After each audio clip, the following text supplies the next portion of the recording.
Kulindeleke ukuthi umengameli uCyril Ramaphosa acikice ngokusemthethweni ulwimi lokutolika ngezandla njengolwimi lwe-12 ngokusemthethweni eNingizimu Afrika namhlanje. Inkundla ephakamileyo yaseGauteng inike bonke abamangalelwa ababandakanyekayo kwisicelo sokubanjwa kukaPotente kube yinsimbi yesihlanu ngomso ukuba baqulunqe iingxoxo zabo nezakuchotshelwa ngolwesihlanu.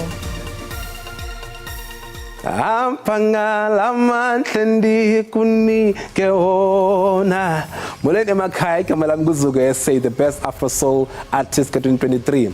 Ubukele Ekhaya Jikelele. Apho khona ufumana khona iindaba zokuqala, the best music, the best entertainment. Hlala ungayindawo. Cala tablet.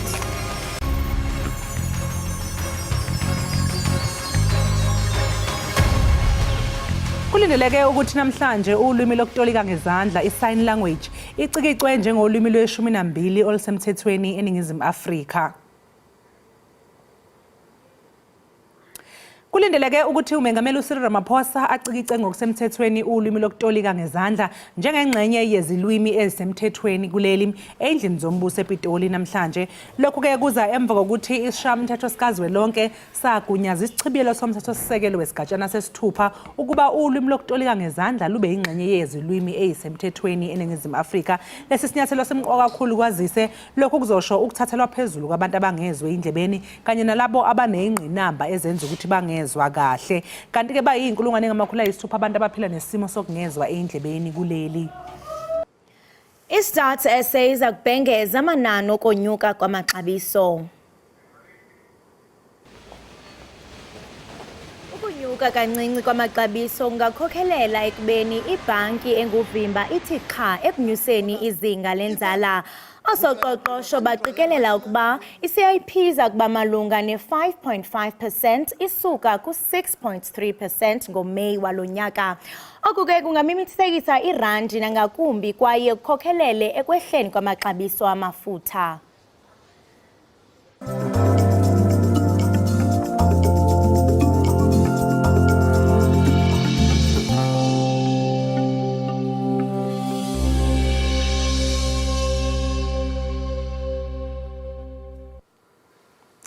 Abe nomhlangano amaqembu ezombusazwe okuyiwabusayo emazweni ayingxenye yenhlangano iBrics eBoksburg izolo kusihlwa. Nomhlangano weyinsuku ezintathu uzogxila eqiniseni ubudlelwano phakathi kwalamazwe kanye nokusebenza ngokubambisana. Ethula inkulumo phambi kwalamaqembu umengameli uCyril Ramaphosa unxuse ukuba ayibophezele kabusha uqinisekisa ukuthula nozinzo emhlabeni ngenhloso yokweseka inhlaka zenhlangano yamazwe omhlaba iUnited Nations. It is undeniable that there are challenges to multilateralism and global security, and that these tend to affect our continent as well, and the global south much more adversely.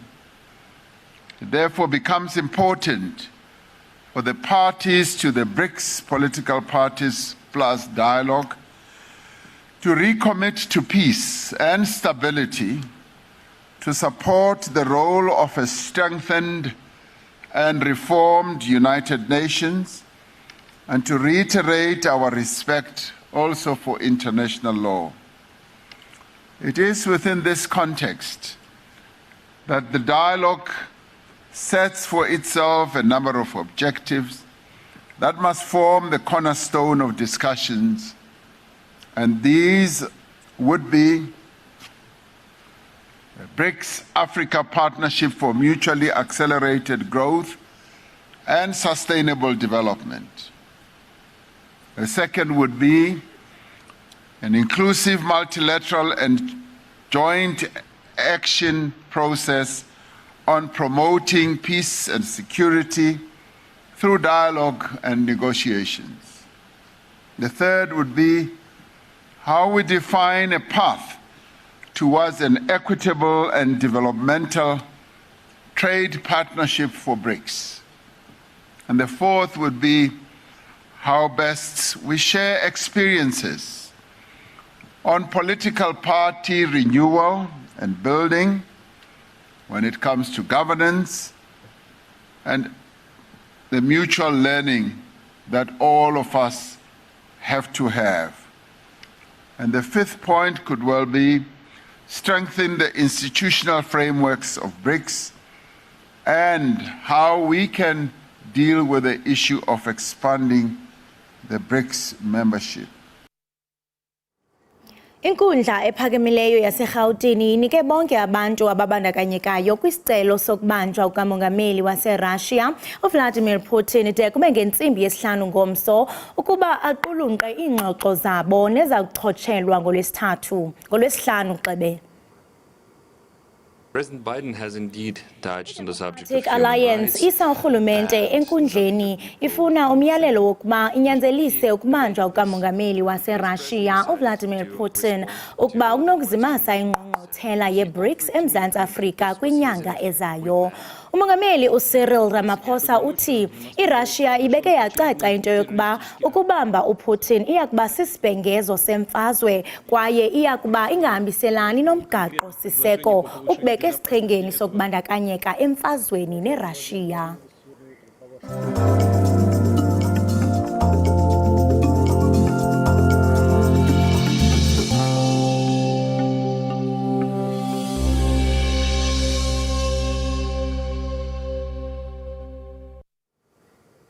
Uzandile Khumalo lingqina lokuqala ukukhwela amaplangeni kwityala lokubulawa ukaSenzo Meyiwa. Uzandile ke uzawuqhubeka nokunika ubungqina kwinkundla kamantyi yasePitoli namhlanje.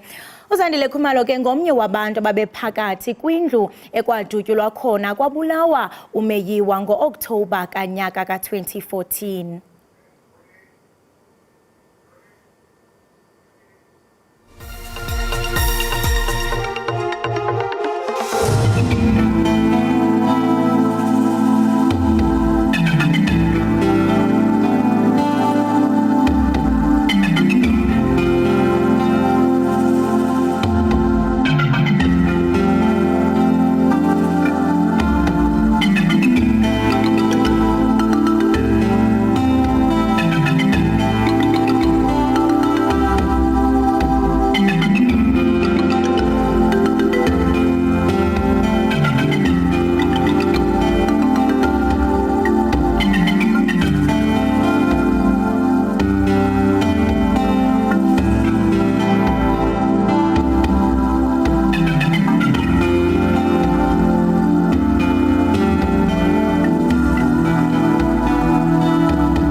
Siba kakhulu ngesimo sezulu hayi cha yazi amakhaza nje asekude ukuhamba. Hayi sana hayi jonga kusekude engqinibeni ngoku kukhona necape sibuya kwisnow.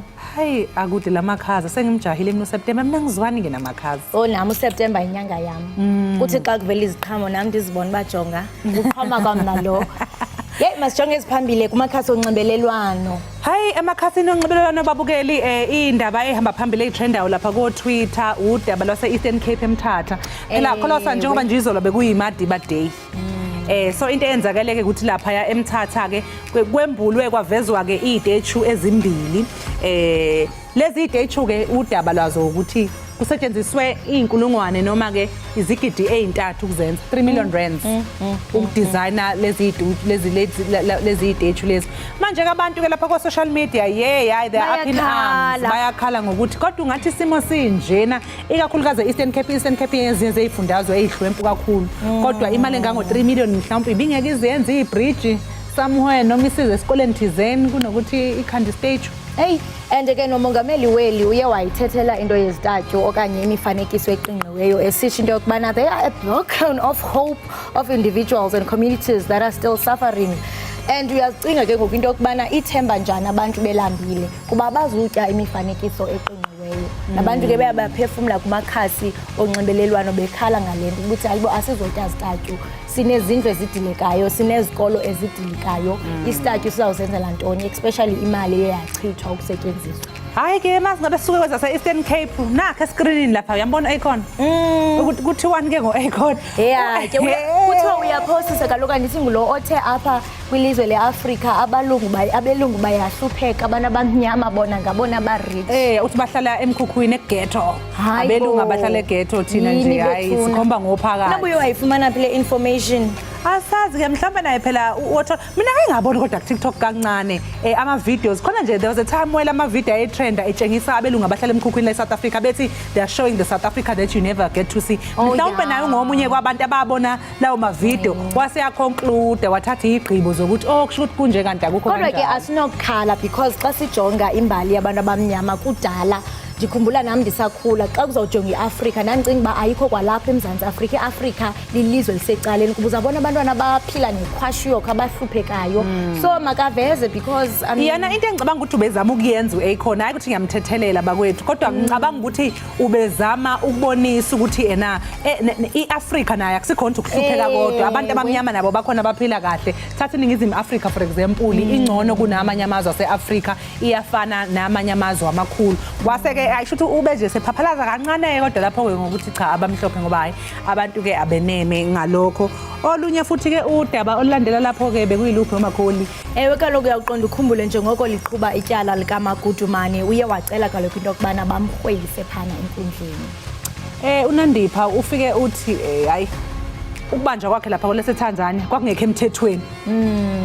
So ufaka leso sicelo mabe sichisa lesicelo sakhe ke abameli bakhe sebethi manje okay sebezobuyela back ke kuNandipha bayombuza phela uyiphela iclient phela lama lawyer bezwa ngaye ukuthi okay Nandipha mangabe sekunjena senze njani ke manje mfowethu ngabe siyaqhubeka nalolu daba noma mhlawumbe sibuyele enkantolo kaMantshi eBloemfontein siyoqala siyocela ibail isicelo sebail ngoba phela wayinikezwe lelo thuba kodwa walibamba kalilaxazanga washo cha kalilaxazi kodwa nje usafuna kusho ukuthi uqala ngalokho uqala. Ngiyabona mthi option elandelayo manje sekuthi ke nje hayi abavele babuyele eMantshi eBloemfontein bambe bawucela ibail. Sesiyabona ukuthi ke iyoza la Nkomoni bathini lapha nangu Christelda wethu kaloku uBates wendaba kaloku usolo ethe gqolo esiqinisekisa into oyenzekayo uyayingqina lento oyitshoyo into yokubana ngenene iHigh Court yaseBloemfontein iye yayichitha elityala lika Dr Nandipha Magudumane kwaye ke asiyazi into yokubana iyoza la Nkomoni kuba zinyanga ezingaphi ngoku liqhubela elityala. Lisazoqhubeka ke futhi Mfondeni. Mandithembe into yokubana masithembe into yokubana alizufana neli likaSenzo oko kubani kubuyelelwa into ithi singazi bakwenzeka ntoni. Hayi cha kuyasetshenzwa kodwa lapha siyabona ukuthi khona inqubekela phambili ebakhona. Hayi ke babukeli sigoqa lapho ke ezithi trending laphana einkundleni zethu zokuxhumana njengamanje sithi nje ke shwi 8 lo sizobuya emva kwekhefu.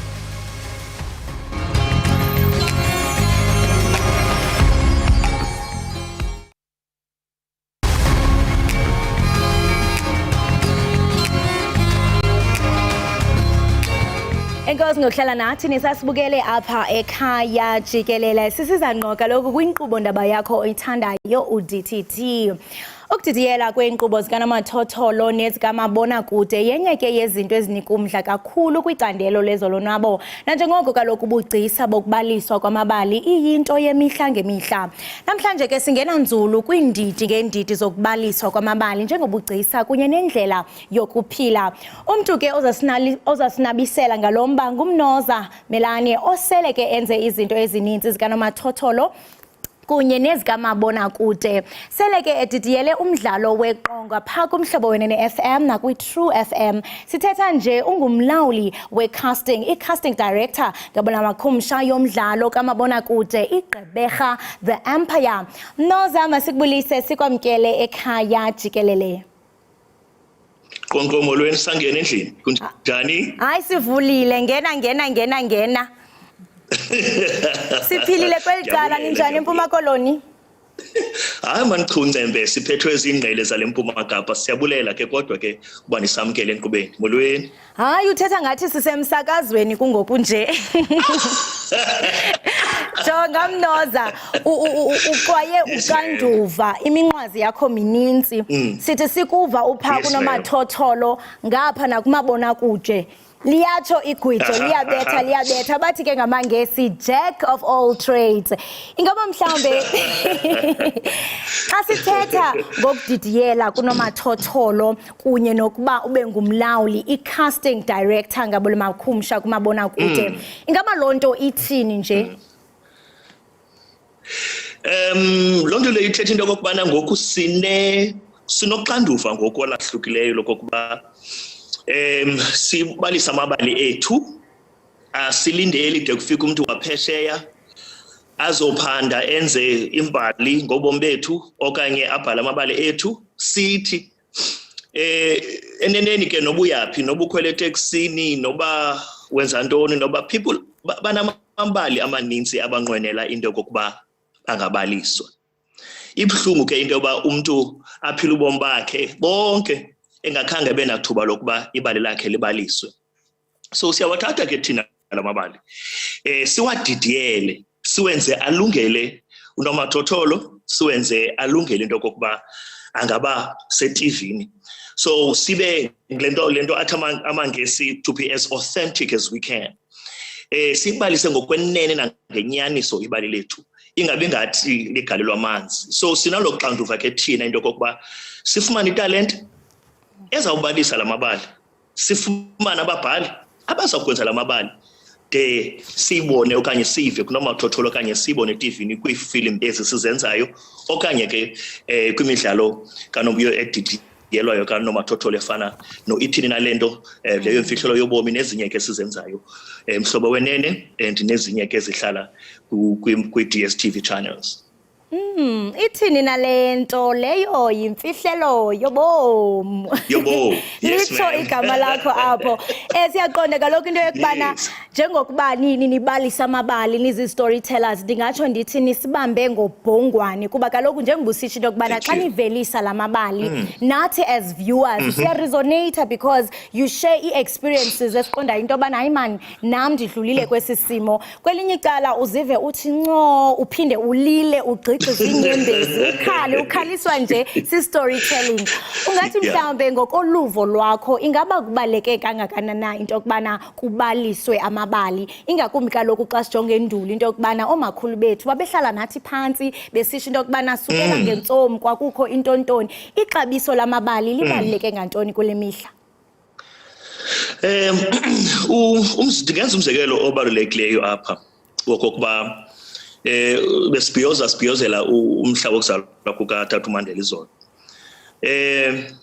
eneneni yena wayifumana lento kuthiwa i-inspiration ngokuthi kufike imbongi nombalisi wamabali umqhayi waseNtabozuko uthe wawufika kumqhayi ufika kwakhe wafika esikolweni sakhe wathi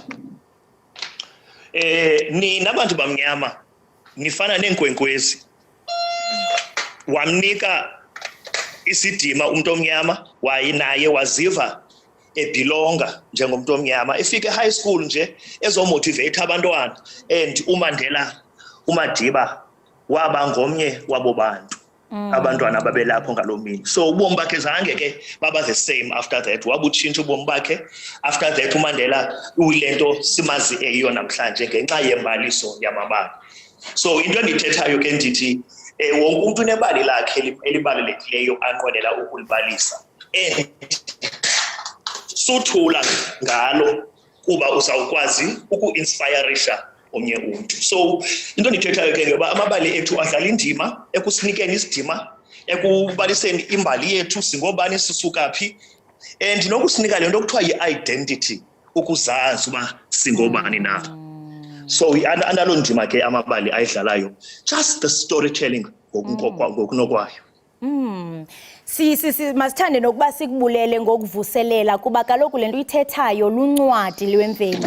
Ndiyaqiniseka into yokubana ngaphambi kokuba kufike incwadi kwakubaliswa ngomlomo. Leyo iyimveli ivuselela nalambali kantu apho umuntu efundisa into yokubana azazi, azinxe, azethembe ngesintu sakhe. Ingaba ukubaliswa kwamabali kuncedisa njani kwezoqoqosho kuba sawuthi xa sijonga mhlawumbe zawubane ndisenza umzekelo endulo kuba zizinto ezizazenziwa kodwa ke wawufumanisa into yokubana akukho ngeniso kodwa ngoku siyabona into yokubana abantu abafana nani abazi storytellers uyakwazi ukuba ungene pha kumboko emhlobo wenene FM ubalisa ibali ufumane ipokothi yakho equmbileyo. Usekhona? Mnoza? Yes. Uyaqhawuka ndiyakuva masiye kuqhawukelana ithi nca efowunini undive kakuhle. Ndiyabuza into yokubana mhlawumbe ukubaliswa kwamabali ingaba kusebenza kuncedisa njani kwezoqoqosho ingakumbi xa sijonga into yokubana kwezoqoqosho kusitsala nzima kakhulu kodwa nikhona nina as storytellers uyakwazi into yobana ungene e-studio wenze imali. That's true. More than ukwenza imali for mna. Into yokuba kufika i-production enkulu efana nale ndisebenzelayo umzekelo Gqeberha the Empire nezinye ke nezinye zazihlala kumhlobo ku-SABC 1 ukhula kwethu esasiyipati yazo nathi kwakuthiwa ngothatha. I remember sishutele engqushwa, we were young boys then, working with all the actors who are established today. Xa kuza umdlalo onjalo amathuba engqesho kokuqala ayavuleleka. Mna ndithetha ngecrew, ndithetha ngecast, abapheki ndithetha ngeaccommodation, mna ndithetha ngetransport, utata othile okanye ubhuti othile onekhomi ngoku uyakwazi utransport kwazi ukufita usapho lwakhe. Hiring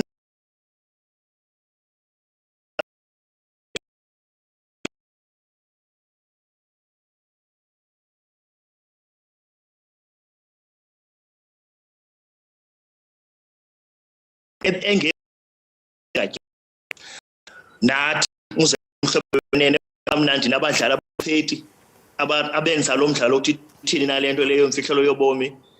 So ayingabadlali abayi-30 qha ababenefitayo, ziifemeli zabo uzoyi-30 eza families engezileli zingatyanga ngenxa yokokuba sibalisa amabali ethu. So the more sikhuthala uthatha story sethu, whether you take it on stage or take it to theatre, market theatre okanye uzise apha Nelson Mandela Theatre eBhayi okanye uyise kwi-Grahamstown Arts Festival. Ngokwenza njalo you are empowering i-communities without wena uqonde loo nto leyo. So ubaleka ukubaliswa kwamabali ethu anceda ekuthini si-empowerishe ngokoqoqosho ukunyuswa kwe-local economy ukuze abantu abaninzi babenefite and sikwazi ke ngoku to tell more of our stories without waiting for baze and then thina we export amabali.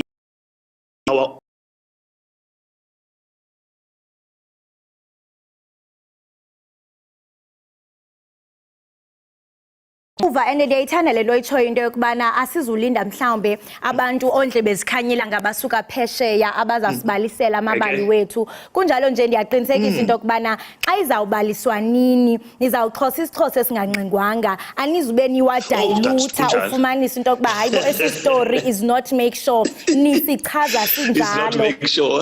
Ewe, njengokuba uthethile ekuqaleni into yokubana umsebenzi ofana nalo eniwenzayo nivuselela imbali kantu apho nifuna mhlawumbe abantu bazazi bazingce ngeelwimi zabo. Ingaba oko kuwaxakathisa okanye impembelelo inempembelelo enjani kuma-Afrika? Kuba ndingatsho into yokubana siphila kwelinye ixesha, omnye umntu uzawutsho into yokubana we are in the 21st century, therefore into ezifana namasiko, izithethe, iilwimi asabalulekanga. Ingaba oku kubuvuselela njani ama-Afrika? And abanye abantu mhlawumbe bathi into yokubana no, ukwazi isilungu ngundoqo, baze bathi it's a measure of your intelligence, but nilapha nina nivuselela isiXhosa. Ingaba oku kunempembelelo enjani kuma-Afrika ephela? Eneneni xa sijonga kwindaba yolwimi ingakumbi ufuneka ujongeke into yokokubana bakhona baza emva kwethu. Indlela esisithetha ngayo isiXhosa nesizikanya ngaso ngesiXhosa nendlela our disposition towards the language ithetha lukhulu. Kubalulekile ke into yokokuba naxa siwabalisa la mabali siwabalise as I have mentioned as authentically as possible. Kunzima ke ukuntsokotha xa uthetha nesizukulwana ingakumbi kunto zikamabonakude. Ewe uyakwazi untsokotha kodwa awunsokothe kakhulu kuba ufuna uthetha ngapha kwentloko zakho. Kodwa yona nto ufuna udrive home inye luthando lolwimi lwesiXhosa. Because yona nto isenza leyo sibe ngabantu bangabo. AmaNgesi awacompromise ngolwimi lwabo, amaJamani amabhulu awacompromise ngeelwimi zabo. Sithi aba ude ngoku xa ungakwazi uthetha isiNgesi ube intlekisa ekuhlaleni, ude ubone nalapha ko Facebook no Instagram kuhlekiswa ngayo kuba wena awukwazi uthetha isiNgesi. Akekho ke umuntu ohlekwayo omlungu ohlekwayo xa ezama uthetha isiXhosa. Uyanconywa ade aqhwatyelwe kuthiwe yo uyazama uthetha kamandi, sithe simkhuphe lo mlungu ethetha isiXhosa ko Facebook sithe simncome. So ikhona umsebenzi kusafuneka siwenzile ukubuyisela uthando olungazenzisiyo lolwimi lwesiXhosa kuthi, and siyenza ke ngokulonto ngomabonakude, siyenza lonto leyo nalapha kunomathotholo. Kunzima ke umzekelo ze casting director xa sifumana abadlali ii-actors abazawudlala ii-roles ezithile, ubone uba kunzima nyhani ibe ingamaXhosa kodwa ubone into yoba kuyiwa kuvukwa kunzima nyhani, banayo yonke le nto uyifunayo njengomdlali. Uyabo mhlawumbi unayo le mfundo uqeqeshelwa udlale eqongeni okanye kumabonakude, kodwa xa kufuneka ngoku ezise ulwimi lwakhe ngaphambili iba ngamayinsinsi nyhani. Siyazi we fall in love with our language all over again. And our languages are our commodity. Siyafuna ungena futhi kulo msebenzi owenzayo kuba ubhalela umabonakude uphinde futhi ubhalele nomathotholo. Ingaba mhlawumbe ezi zinto kaloku xa sithi siyazijonga zizinto ezimbini ezohlukeneyo kwaye uzenza zonke. Ungathi mhlawumbe ngawapha amaqhinga okanye ii-techniques nangendlela ezibalulekileyo uba udidiyele amabali kumabonakude nakumnomathotholo ukuze ibe yimpumelelo?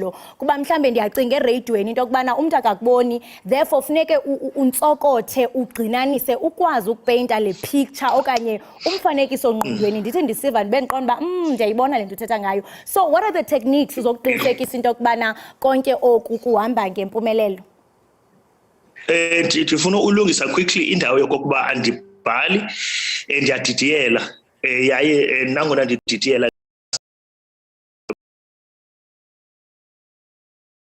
ndinababhali. So i-relationship ke ngoku kuhlalwa phantsi nababhali so that sikwazi ukuzisa le authenticity siyifunayo. Akho nto ibaluleke njengokuba abantu baye kweli cala le-theatre in terms of ukufunda. Because aba bantu be-theatre bafundiswa ii-techniques ezininzi phaa. Bakhona ke kodwa eneneni abantu who are natural, who become writers who are natural, abazalwe naso sisakhono. Kodwa kumandi xa noko ikhathwa imfundo, kuba imfundo noko yenza ingqondo iphangalale, ingakumbi xa kukho imiba ye-society efuneke analyziwe. Enye into ebalulekileyo ungumbhali nofuna uba ngumdidiyeli okanye i-casting directors ezifana nathi nomsebenzi esiwenzayo apha eSouth Africa.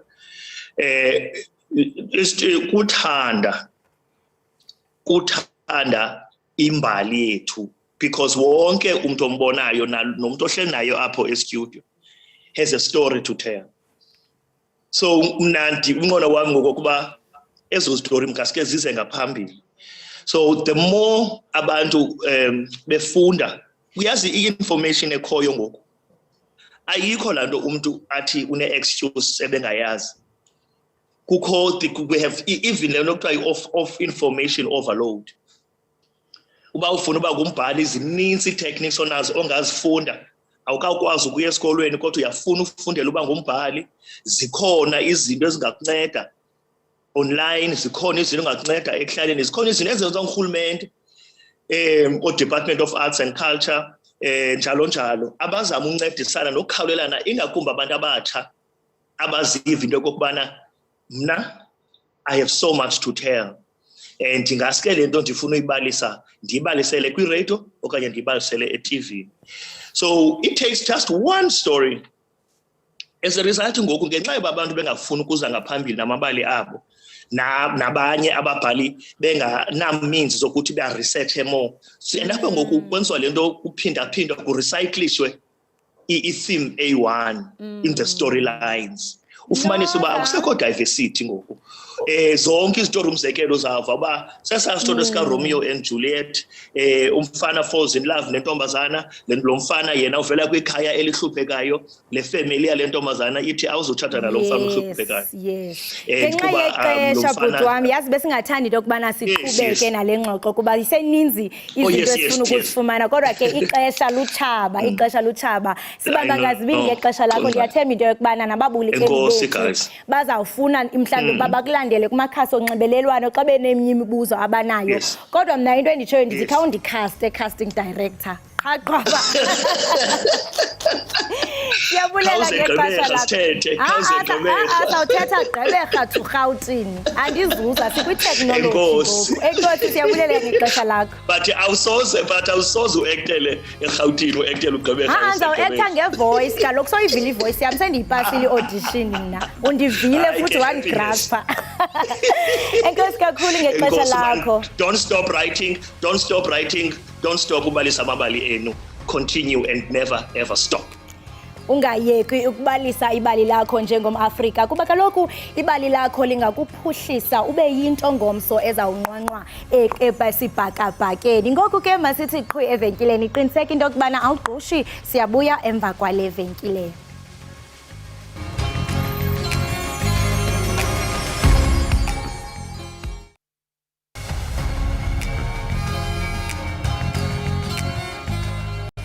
Sikwamukele mbukeli Ekhaya Jikelele, sibonga kakhulu ngokuthi usahlanganyele kanye nathi la ekhaya, kufudumele Ekhaya Jikelele. I-Save the Children ke mbukeli inhlangano engenzi inzuzo elwela amalungelo ezingane futhi ikholela ukuthi zonke izingane nentsha kufanele ukuba nekusasa elihle futhi zivikeleke. Bathi ke imphumela yemisebenzi yabo mihle kakhulu futhi iyancomeka. Njengendlela yabo yokugubha usuku lukaMandela banxuse izinkampani eziyimele kanye nezinhlaka zikahulumeni ukuthi zingenelele ekuthuthukiseni izinkulisa. Njengendlela yabo yokugubha usuku lukaMandela, inkampani engenzi inzuzo i-Save the Children South Africa isinxuse izinkampani ezizimele kanye nezinhlaka zikahulumeni ukuthi ziphonse itshe esivivaneni ekuthuthukiseni izinkulisa zakuleli kakhulukazi ezisemalokishini.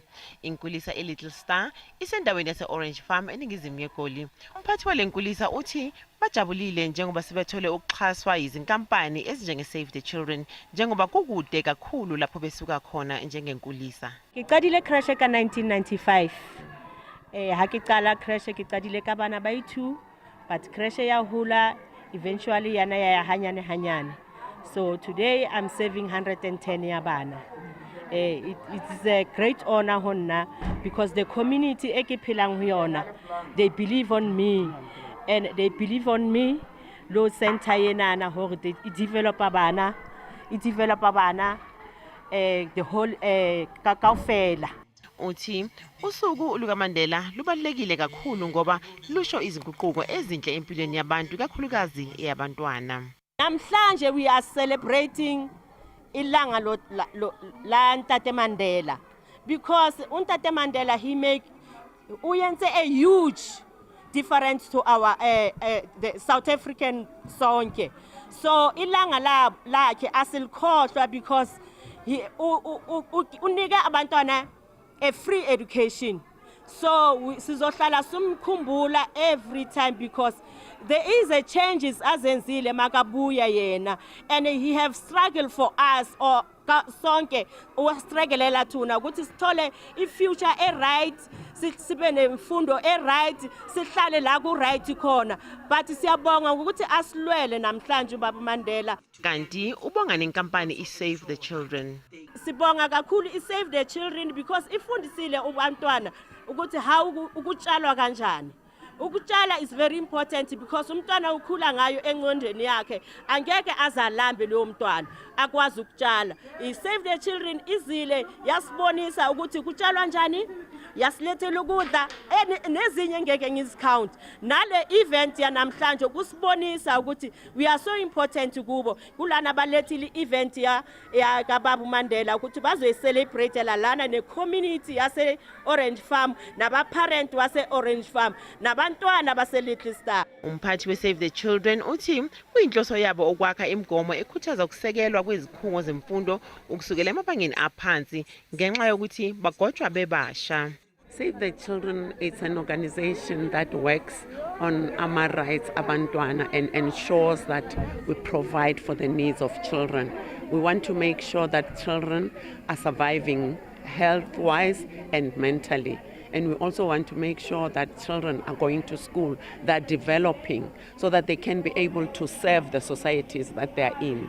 We also want to make sure that children are protected. As you know, we need a safe environment for children. We need an environment that is healthy, that is helping them to become who they want to become. We work with children themselves because you know, Guti, there's a right for children to participate. So when we provide services for children, or serve their needs, we need to make sure that we are giving them what they know they need. That's where we start. And then we also want to make sure that we work with parents. In many instances, it's very nice to be a parent, but we end up not knowing how to take care of this individual that is in our hands. So we help parents, one, to understand how to parent.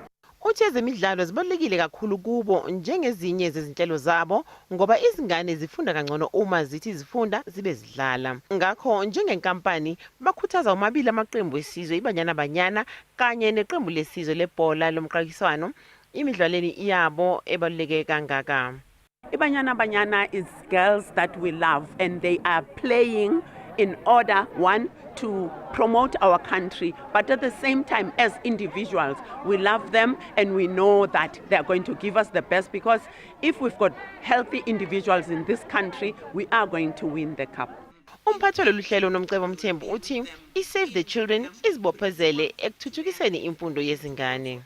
Namhlanje sise Little Star Daycare Center okuguthi iCD Center participate kuma activities aka Save the Children. Siye sayikhetha ukuthi for our celebration eMandela Day kube yona iCD Center esizoza kuyo ngesizathu sokuthi ezinye zezinto esizozenza ezizokwenziwa namhlanje kule event seziqalile ziyenzeka kule iCD Center. So itheme yethu ke sinayo ke namhlanje njengoba sila sizophakamisa kakhulu indaba yokunakekelwa kwabantwana ngokwezempilo futhi sizokhuluma ngokubaluleka ukuthi abazali babe yingxenye yemfundo yabantwana babo ukona konke okwenziwayo kuma ECD Center isemakhaya siyaqhuquzela kakhulu ukuthi abazali nje babambisane nothisha base crash. Uphinde wathinta udaba osekhulunywe ngalo kakhudlwana nokuyilelo lokufunda ngokuqonda kwezingane ezimabangeni aphansi.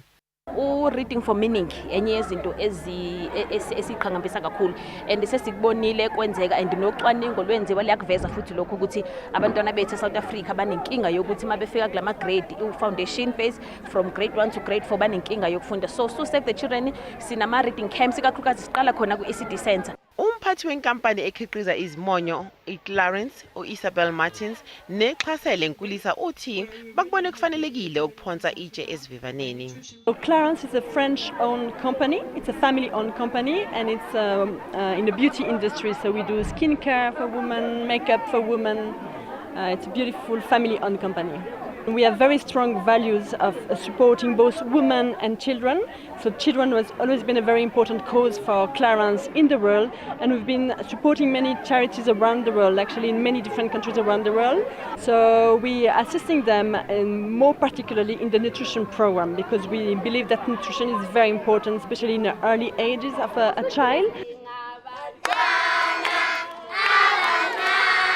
Kanti-ke nabo omuntuza bakule Nkulisa bake bathi ukunandisa kulo mcimbi ngomculo omnandi.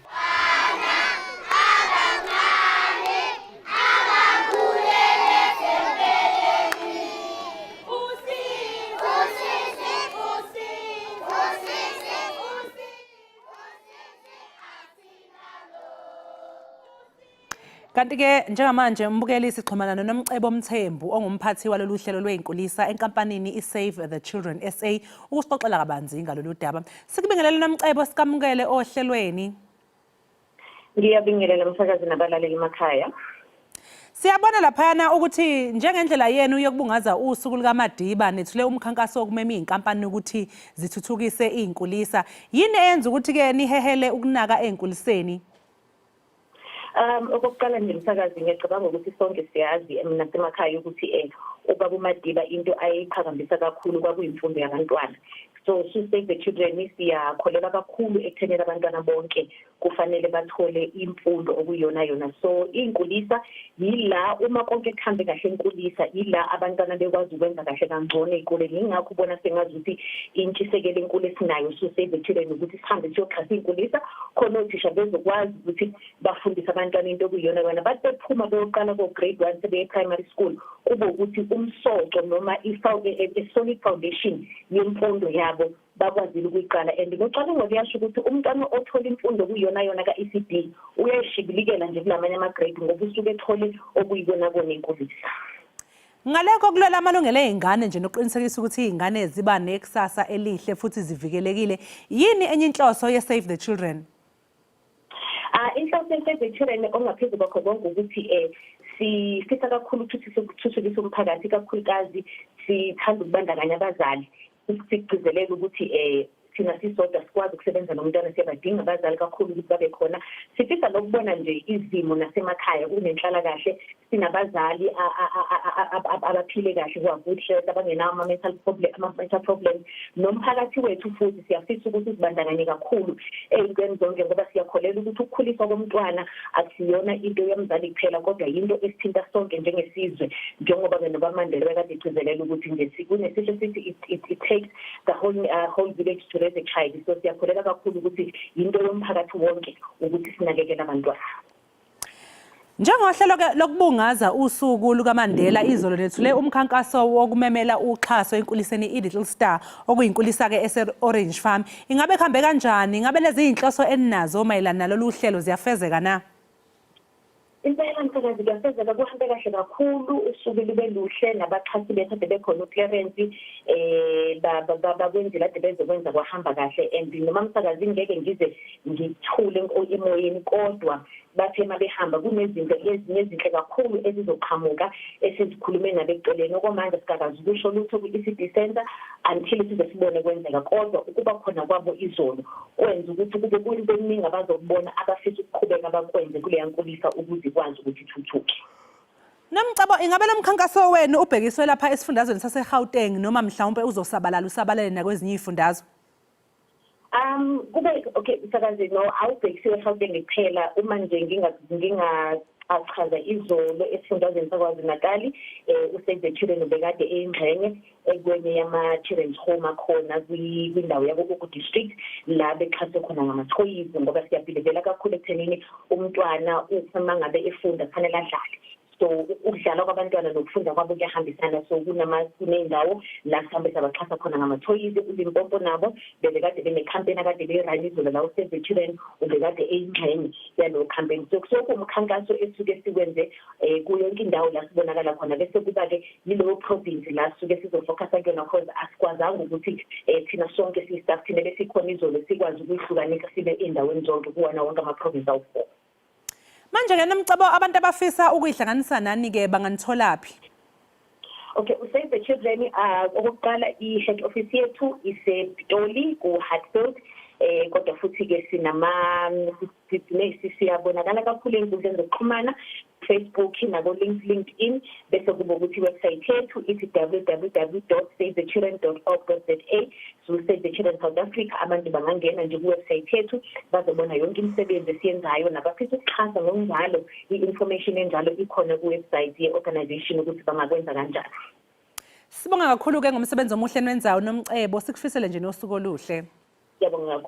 Thank you. Bukelilo bekunomcebo wakwaMthembu yena-ke umphathi laphaya odabeni noma ey'nhlelweni zey'nkulisa ngaphansi kwenhlangano i-Save the Children. Kanti bangabe siqhubekela phambili umfundi odabuka e-Utrecht enyakatho yeKwaZulu-Natal obenza iy'fundo zobudokotela ePhilippines ushonele kuleli yazwe sekusele isikhathi esingaphansi kwenyanga ukuthi athweswe iziqu zakhe.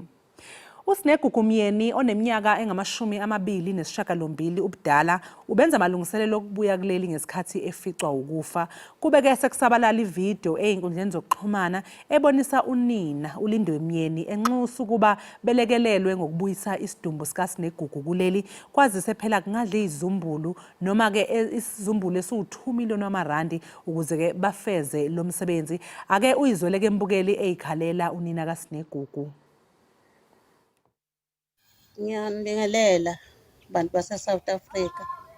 Ngiwulindiwe ngowakwaMyeni e-Utrecht phakathi kwe-Vryheid neNyukhasela. Nginengane ewuSinegugu Ntobeko wakaMyeni ebifundela ubudokotela ePhilippines e-Asia. Ngebhadi-ke ngonyaka wayo wokugcina kulo nyaka ivele yashona ngomsombuluko ngomhla ka-10 uJulayi. Ishone kungazeleleke ibiyogibela izobuya ize ekhaya. Kodwa-ke yaficwa ukufa yashona e-airport. Ngakho-ke ngisenkingeni yokuthi ngifuna umzimba wakhe ubuye uze ekhaya ngikwazi ukumbeka nami ngesizotha. Kodwa akwenzeki. I-ambassador yase-South Africa ese-Philippines ayikwazanga ukungisiza, ithe ingangisiza kuphela ngolwazi lokuthi uma ngifuna ukumbuyisa kungaba malini ngaphezu kwa-2 million. Uma ngifuna ukumshisa kungaba malini u-70 Ks. U-70 Ks nawo u-2 million nento. Wathi uma ngifuna ukuyomngcwaba phesheya ngaya komngcwaba. So izinto lezo engithi angizisho abantu basemzansi bangisize ukuthi umntana mabuye ngibone nje ithambo la ngilibeke khona. Awu zaze zabhlungu iy'ndaba esivala ngazo Nkosi yami, sengathi-ke abashonelwe bangaphola emoyeni. Yazi yabhlungu lento, ingane sekusiqedile bakithi ePhilippines nomzali ubesethembile ukuthi awuzobuya ephethe into ephathekayo. Hake mbukeli, isizulu esingatolikwa-ke sithi abake babonana bazophinde babonana. Besathanda ukuqhubeka nohlelo kodwa-ke inkinga yesikhathi kwazise phela kunezinye iy'nhlelo esingena masiphuma kuthiwa kusinwa kudedelwana. Kusinwa kudedelwana. Sibambe ngazibini kaloku kwigqiza lonke le Ekhaya Jikelele. Nani apho kaloku emakhaya yena banathi kaloku oko sinani sibamba ngazo zozibini ngenene intaka yakho ngoboya benye.